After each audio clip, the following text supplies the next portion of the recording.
नमस्कार दोस्तों, मैं अंकित। तो आज मैं जिस मुद्दे पे बात करूंगा वो मुद्दा तो छोटा होता है लेकिन आगे चल के बड़ा बन जाता है।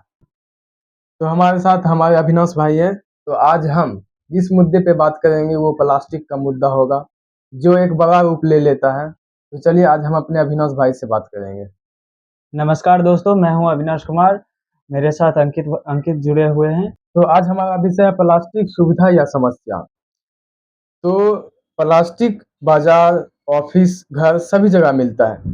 तो इससे आप समझ सकते हैं इसका यूज बहुत अच्छे से होता है, ये आसान भी होता है, लेकिन ये एक बड़ी समस्या भी है। जी हाँ, बिल्कुल अंकित, यह हल्का और टिकाऊ, मजबूत भी होता है, इसलिए इसकी उपयोगिता ज़्यादा बढ़ गई है। और समस्या भी तो यहीं से शुरू हुई है ना। अभिनव, तुमने बात तो सही बोला है, ये टिकाऊ होता है, लेकिन ये 500 साल से 1000 साल तक चलता है। तो ये एक बड़ी समस्या हो गई है पूरे मानव समाज में या पूरी दुनिया में, तुम कह सकते हो। एक रिपोर्ट के अनुसार दुनिया भर में प्लास्टिक की उत्पाद 300 मिलियन टन तक है, जो अधिकतर सिंगल यूज है। मतलब इसका कि एक बार इस्तेमाल करने के बाद इसका उपयोग दोबारा नहीं किया जा सकता है, वैसा प्लास्टिक बन रहा है। और ये नदी तालाब सभी जगह मिल चुके हैं, यहाँ यहाँ तक कि तक। मिट्टी में भी। हाँ, मिट्टी में भी मिल चुके हैं और इसका माइक्रो प्लास्टिक आज हमारे खाने पीने के पानी में भी मिल चुका है। तो आप समझ सकते हैं ये कितना ज़्यादा नुकसानदायक है। हाँ हो सकता है। अक्सर सोचते हैं कि मैंने तो एक ही प्लास्टिक का बोतल फेंका है, लेकिन नहीं, ऐसे करोड़ों लोग हैं जो दिन में 1 से 10 बार बोतल फेंकते रहते हैं। कई लोग फेंकते हैं। हाँ, कई लोग फेंकते हैं, उसके बाद समझ लो तुम, वो प्लास्टिक फेंकने के बाद नदी तालाब में तो जाता ही है।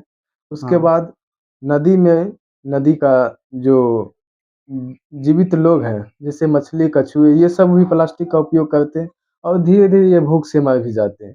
तो हमारे जो, मान लो तुम, जो प्राकृतिक हमारी है उसमें भी नुकसान पड़ रहा है सबसे पहले। उसके बाद जो जलीय जीव है इस पे भी नुकसान पड़ रहा है, सभी पक्षी, जो भी जीव है उसकी भी मौत हो रही है हमारे प्लास्टिक से। ये मानव का दुर्व्यवहार है, नहीं तो ऐसा होता ही नहीं है। मैंने एक वीडियो में देखा, एक कछुए की नाक में प्लास्टिक की स्ट्रॉ फंसी थी, जिसे डॉक्टर अपने हाथों से निकाल रहे थे। मेरा तो दिल दहल गया।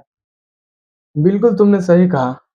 ये जो प्लास्टिक है ये मानव के शरीर पे भी असर पड़ता है। एक माइक्रो प्लास्टिक हमारे हार्मोन जैसे बैलेंस को बिगाड़ रहा है, जो मनुष्य के लिए बेहद खतरनाक हो सकता है। आने वाली पीढ़ी के लिए भी खतरनाक है ये। ऐसे तो ये 3 से 4 साल तक ऐसे तो चल रहा है पहले से।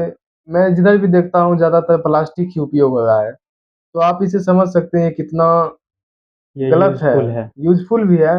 और तुम समझ लो, आप जहाँ भी जाओ देखो प्लास्टिक का उपयोग होता है। हर जगह ये प्लास्टिक का उपयोग है। किचन, कहीं भी किचन, जाओ, ऑल जगह पे। सभी जगह पे ये तो हो ही है।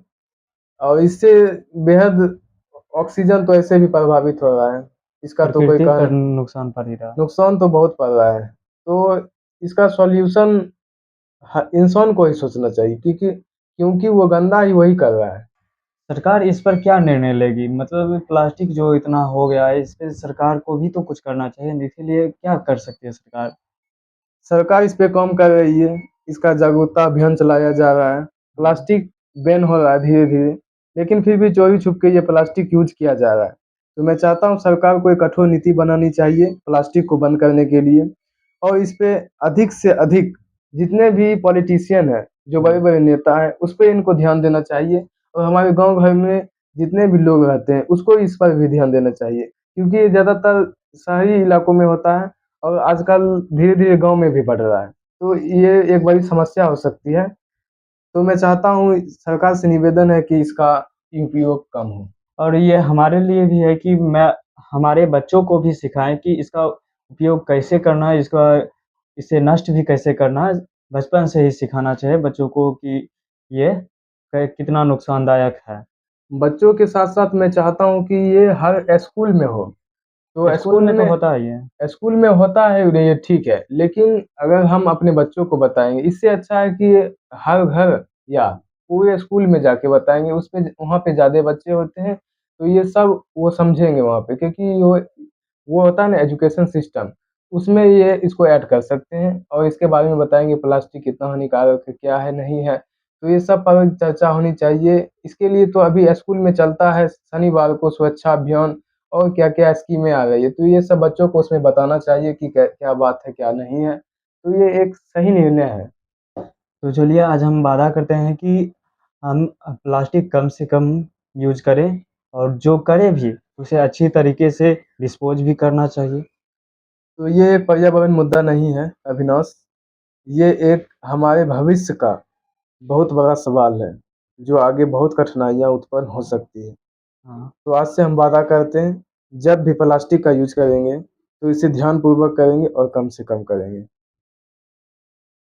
और देखते हैं कि बाज़ार लोग जाते हैं हाँ, तो उसमें खाली हाथ चले जाते हैं कि वहीं से प्लास्टिक लेके चले आएँगे पॉलीथीन में सब्ज़ी वगैरह कुछ भी लेके वैसा नहीं करके अपना थैला खुद लेकर जाना चाहिए और साथ में पानी का बोतल जिससे बाज़ार में खरीदना ना पड़े प्लास्टिक का बोतल। और इसका कम उपयोग करेंगे, तो आप और मैं या जितने भी लोग वीडियो देख रहे हैं, तो मैं चाहता हूँ आप लोगों से कि आप कम से कम प्लास्टिक यूज़ करें और पर्यावरण को स्वच्छ बनाएँ। इस वीडियो को सुनने के लिए धन्यवाद। तो मैं चाहता हूँ ये वीडियो आपको पसंद आई हो तो प्लीज़ इसको शेयर करें और वादा करें कि हम प्लास्टिक कम यूज़ करेंगे। प्लास्टिक घटाओ धरती बचाओ आपका एक कदम भी लाखों लोगों की ज़िंदगी बचा सकता है।